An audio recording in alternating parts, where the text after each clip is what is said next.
ಸರ್ಕಾರಿಗೆ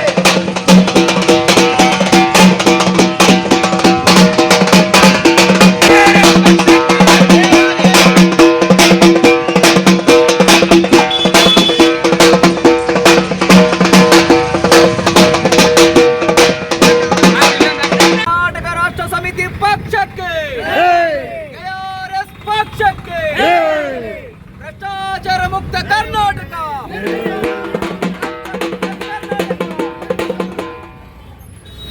ಕುವೆಂಪುರವರ ಸರ್ವೋದಯ ಕರ್ನಾಟಕ.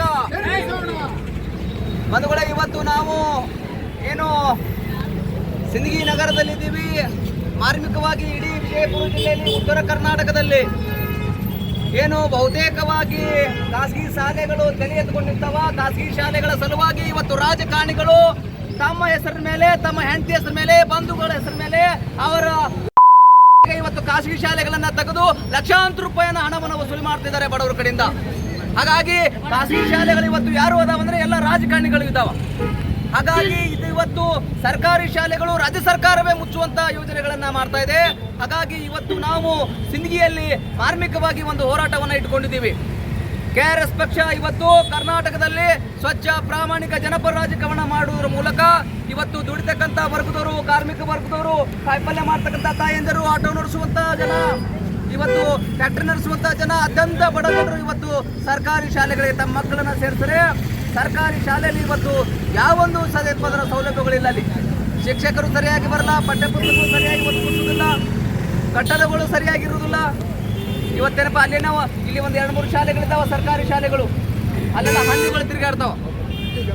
ಅಂತ ಶಾಲೆಗಳನ್ನ ಉಳಿಸುವ ಕೆಲಸವನ್ನ ಇಲ್ಲಿರ್ತಕ್ಕಂಥ PO ಆಗಲಿ, ಇಲ್ಲಿರ್ತಕ್ಕಂಥ ಮಾನ್ಯ MLAಗಳಾಗ್ಲಿ, ಇಲ್ಲಿರ್ತಕ್ಕಂಥ ಈ ಜಿಲ್ಲೆ ವಿಜಯಪುರ ಜಿಲ್ಲೆಯ ಉಸ್ತುವಾರಿ ಮಂತ್ರಿಗಳಾಗ್ಲಿ ಕೆಲಸವನ್ನ ಮಾಡ್ತಾ ಇಲ್ಲ. ಇವತ್ತು KRS ಪಕ್ಷ ಇದ್ರ ಬಗ್ಗೆ ಧ್ವನಿ ಎತ್ತಾ ಇದೆ. ಅವ್ರು ಯಾಕೆ ಮಾತಾಡ್ತಾ ಇಲ್ಲ ಅಂದ್ರೆ ಅವರ ಸ್ವಂತ ಶಾಲೆಗಳಿದಾವೆ, ಅವರ ಶಾಲೆ ಉಳಿಬೇಕು ಅಂತೇಳಿ. ಹೀಗಾಗಿ ಇವತ್ತು ರಾಜ್ಯದಲ್ಲಿ ಬಹುತೇಕ ಎಲ್ಲ ರಾಜಕಾರಣಿಗಳ ಶಾಲೆಗಳಿದ್ದಾವೆ. ಅವೇ ಶಾಲೆಗಳಿಗೆ ಅವರು ಮಾನ್ಯತೆಯನ್ನು ನವೀಕರಣ ಮಾಡ್ಕೊಳ್ತಾರೆ. ಅವು ಅನುದಾನಿತ ಶಾಲೆಗಳಾಗ್ತವೆ. ಅನುದಾನಿತ ಶಾಲೆಗಳಾದ ಮೇಲೆ ಅದೇ ಅನುದಾನಿತ ಶಾಲೆಗಳಿಗೆ ತಮ್ಮದೇ ಸರ್ಕಾರ ಬಂದಾಗ ಕೋಟ್ಯಾಂತರ ರೂಪಾಯಿ ಬಿಲ್ಡಿಂಗ್ ಆಗಿ ಬಿಡುಗಡೆ ಮಾಡ್ಕೊಳ್ತಾರೆ.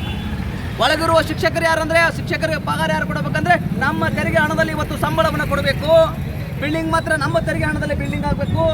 ಆದರೆ ಫಂಡಿಂಗ್ ಮಾತ್ರ ಎಲ್ಲವೂ ಸದ್ಯಕ್ಕೆ ಇವತ್ತು ಜನರಿಂದ ವಸೂಲಿ ಮಾಡ್ತಾರೆ. ಹಾಗಾಗಿ ಇವತ್ತು ಸರ್ಕಾರಿ ಶಾಲೆ ಉಳಿಬೇಕು. ಇವತ್ತು ಸಿಂದಗಿ ಭಾಗದಲ್ಲಿ ಸಾಕಷ್ಟು, ಸಿಂದಗಿ ದೇವರುಪುರಿ ಆಗಲಿ, ತಾಳಿಕೋಟೆ ಆಗಲಿ, ಆಲ್ಮೇಲ್ ಭಾಗದಲ್ಲಿ ಇವತ್ತು ಖಾಸಗಿ ಶಾಲೆಗಳು ತಲೆ ಎತ್ತುಕೊಂಡು 1 ಲಕ್ಷ 1.5 ಲಕ್ಷ ವಸೂಲಿ ಮಾಡ್ತಾರೆ. ಹಾಗಾದರೆ ನಾವು ಯಾಕೆ ಇಲ್ಲಿ BO ಅಧಿಕಾರಿಗಳಲ್ಲಿ DDPಗಳನ್ನ ಆಗಿ ಯಾಕೆ ನೇಮಕ ಮಾಡ್ಕೊಂಡಿವಿ ಅನ್ನುವಂಥ ವಿಚಾರ.